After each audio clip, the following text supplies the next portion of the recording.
Hola, ¿cómo están? Bienvenidos al podcast del profesor Ángel Rosa nuevamente sobre actualidad política puertorriqueña. Y bueno, estamos ya en el mes de diciembre.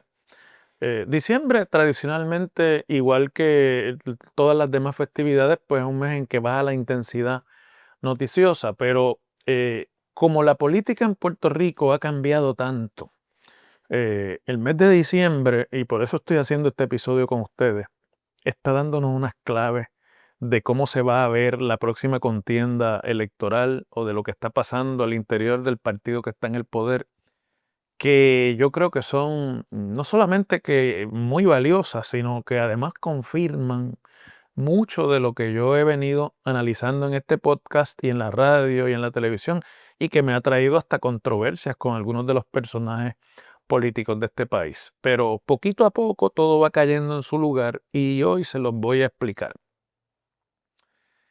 La política, amigos, es bien predecible.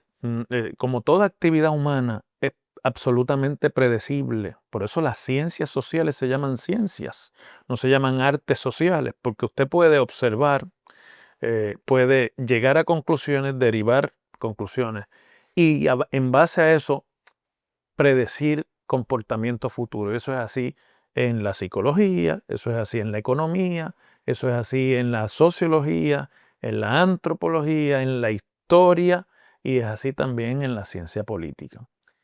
Y este siglo XXI ha cambiado las dinámicas de lo que era la organización política en Puerto Rico. En el siglo XX, con algunas excepciones, obviamente, de los líderes más importantes históricos, fue el siglo de los partidos políticos en Puerto Rico. Y era también el siglo de los partidos políticos en el mundo entero. Y el proceso político y la marca de los partidos políticos, lo que podríamos llamarle las franquicias de los partidos políticos, eran bien poderosas. Es decir, un líder tenía más posibilidades o menos posibilidades dependiendo del partido político en el que militara, y dependiendo del comando o del control que tuviera de ese partido político.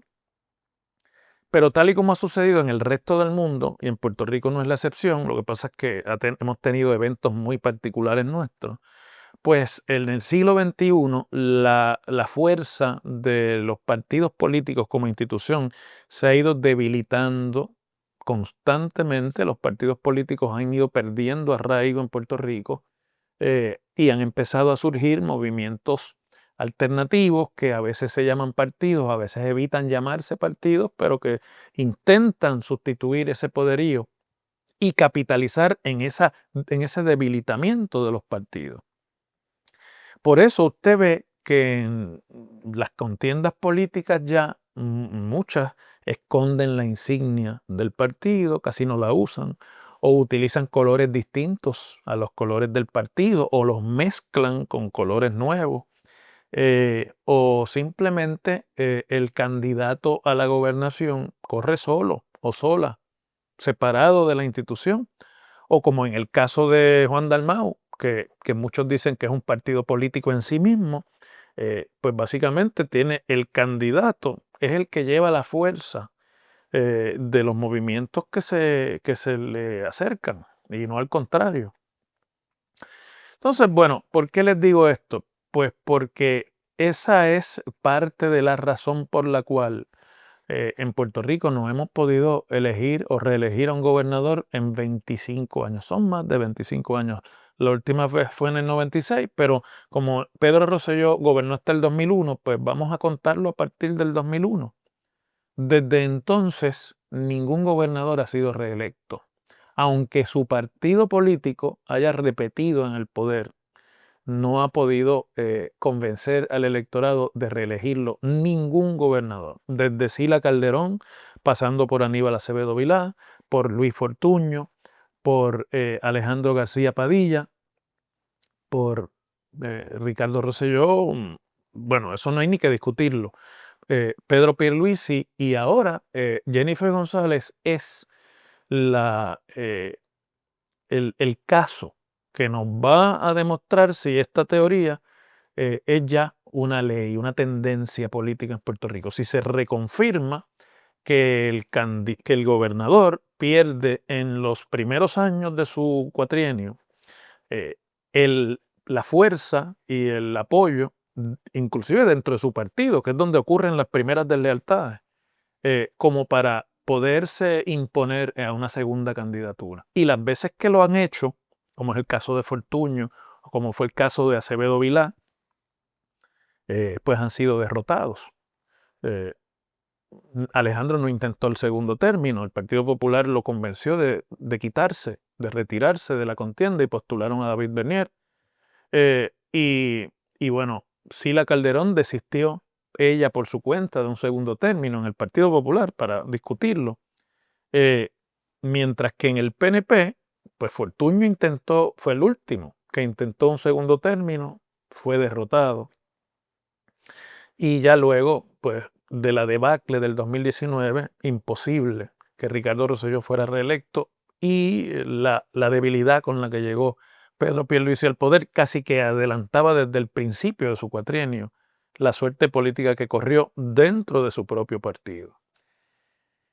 Entonces, es interesante porque en el PNP está ocurriendo exactamente lo mismo en este momento con Jennifer González. Ya hay una especie de consenso que viene de adentro del PNP de que Jennifer González no es viable para un segundo término. Y las encuestas que se publicaron a final de este año, pues lo han confirmado y tienen a la gente más entusiasmada. Pero no hay que esperar a las encuestas de final de año, es decir, desde que arrancó el cuatrienio, cuando usted veía y observa el comportamiento, por ejemplo, de la legislatura, del Senado del PNP, con respecto de la gobernadora, pues ya sabía que ahí hay un reto al poder y un reto que eventualmente se va a traducir en algún tipo de acción política. Pero ha llegado diciembre y ya no hay mucho remilgo ni mucho disimulo en demostrar esos movimientos políticos que se están dando. Por ejemplo, analistas, comentaristas políticos que son PNP, ya públicamente dicen que las opciones del PNP en 2024 o son Miguel Romero o son Tomás Rivera Schatz. En 2028, debo decir, perdone. Y que esos son los nombres que se oyen. Decía eso el amigo Leo Díaz el otro día en una entrevista que vi. Pero otros lo repiten y usted los oye en la radio y en la televisión haciendo esa insinuación y además los ve alineándose a algunos de ellos, programas, analistas y comentaristas con esas opciones dentro del PNP.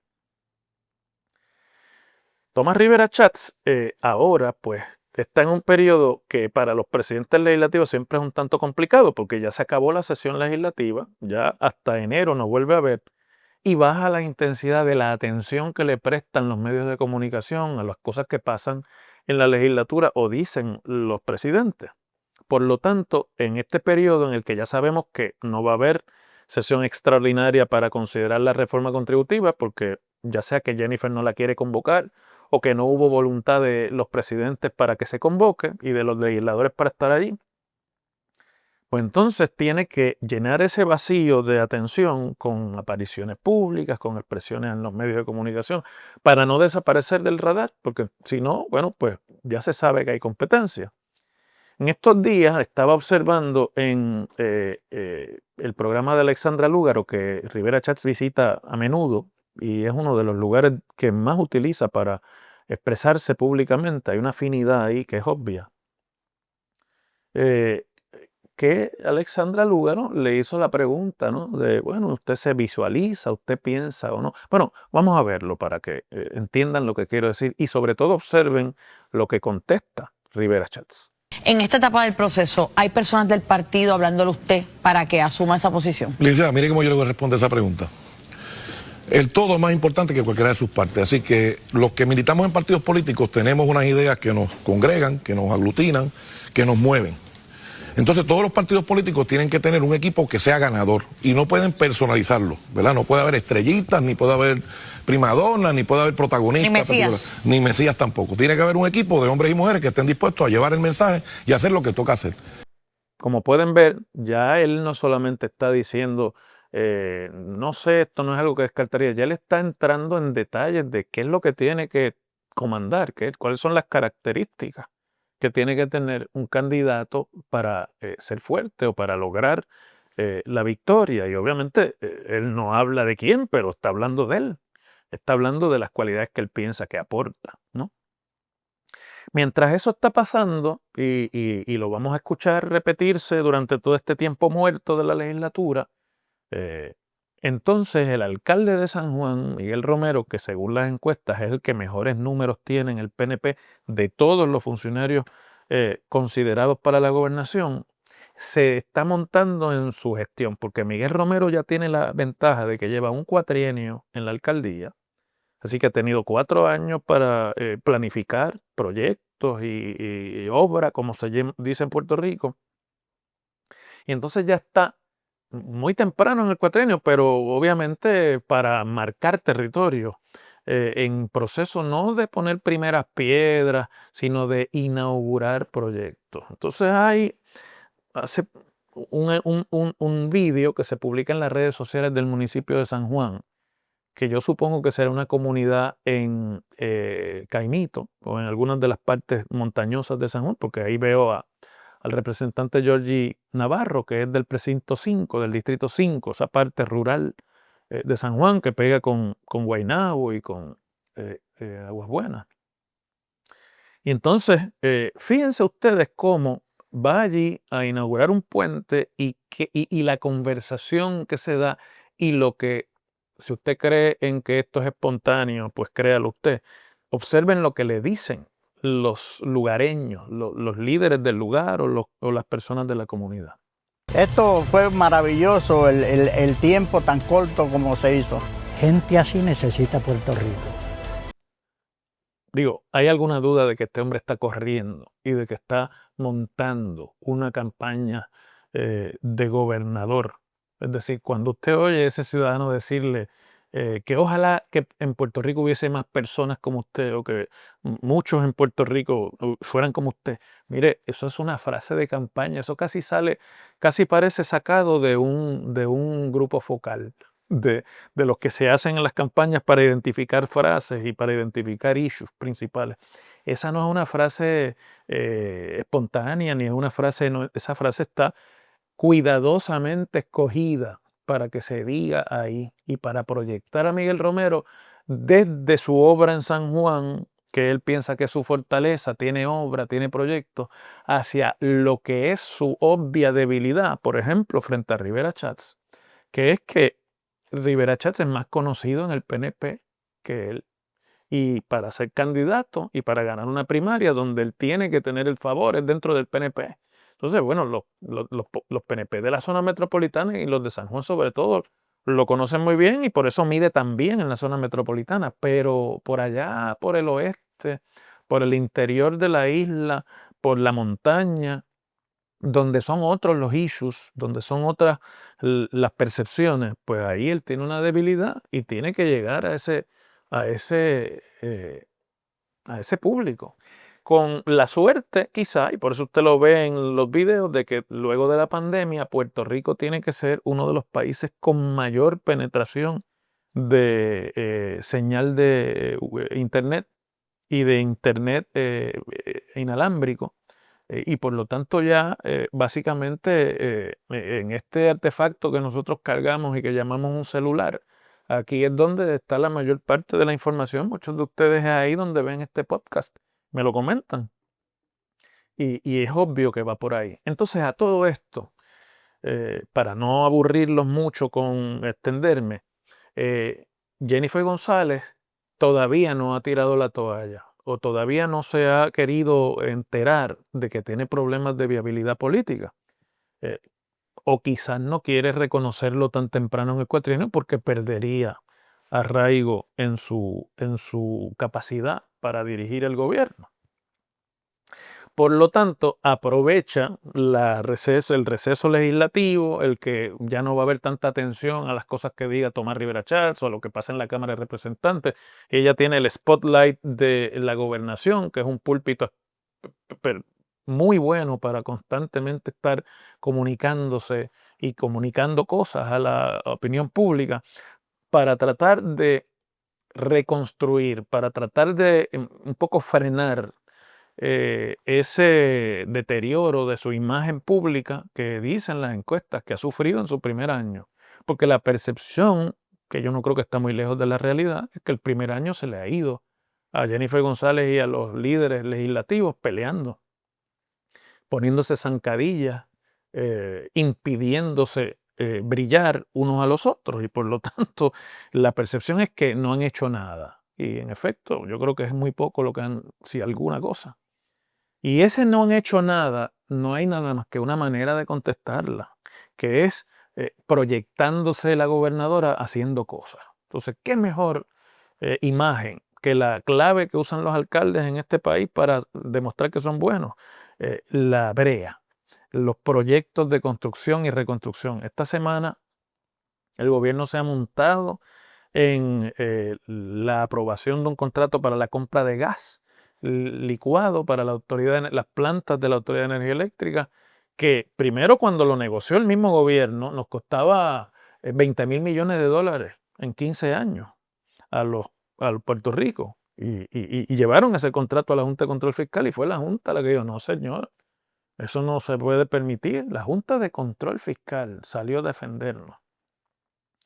Y tanto estuvieron virándole el contrato porque no cumplía, hasta que el gobierno anunció un contrato de mucho menos cuantía, de 4,000 y pico millones, que es casi 5 veces menos, y de una duración de la mitad del tiempo, 7 años.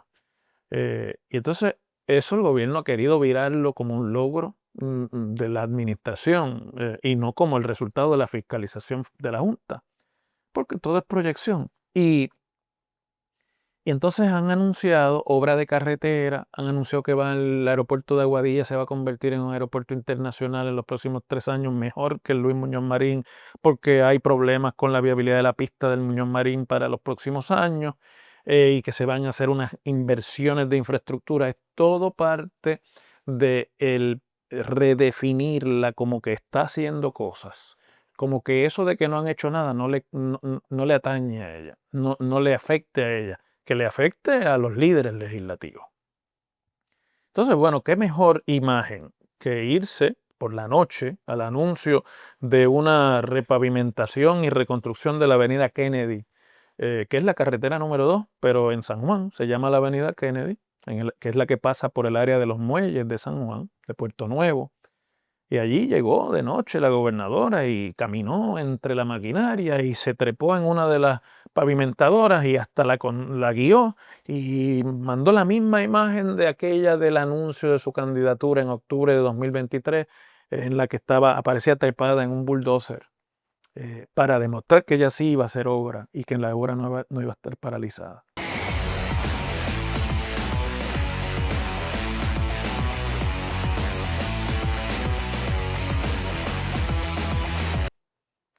Así que en el PNP, después de un año de gobierno que se va a cumplir cuando termine este mes de diciembre, ese es el estado de cosas. Hay 3 líderes del PNP que están todos compitiendo por ser ellos la esperanza azul en 2028. Con el caveat de que los retadores, que son Rivera Schatz y Romero, pues tienen que hacer eso sin parecer que están aspirando, sin que se note mucho. Y por eso estas maneras indirectas de sugerirlo, porque eso crearía, aunque usted no lo crea, un issue de lealtad al interior del PNP, y Jennifer González, aunque no sea viable políticamente, siempre va a tener un grupo de apoyo como gobernador al fin dentro de su partido. Seguimos mañana.